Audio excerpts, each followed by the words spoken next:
സന്തോഷമുള്ള കാര്യമാണെങ്കിൽ കൂടി നമ്മളിന്ന് കേരളത്തിൻ്റെ പൊതുസമൂഹത്തിനൊരു വലിയ പരിക്ക് പറ്റിയിരിക്കുന്നൊരു സമയമാണ്. നമ്മളിപ്പോഴും ജാതീയതയുടെ വർണ്ണവിവേചത്തിൻ്റെ ചങ്ങലകൾക്കുള്ളിലാണ് എന്ന് ഓർമ്മപ്പെടുന്ന രീതിയിലാണ് നമ്മുടെ സമൂഹം പോയിക്കൊണ്ടിരിക്കുന്നത്.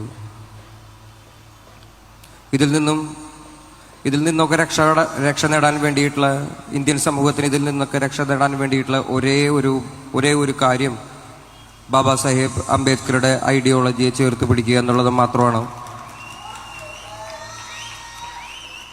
ഞാൻ അധികം മിണ്ടുന്നില്ല. ഞാൻ പാട്ട് പാടാനും ഉദ്ദേശിച്ച് വന്നതല്ല. കാരണം നിങ്ങളെപ്പോലെ തന്നെ എനിക്കും പരിക്ക് പറ്റിയിരിക്കുകയാണ്. പക്ഷേ ഞാനൊരു പാട്ട് പാടിയിട്ട് പോകണല്ലോ.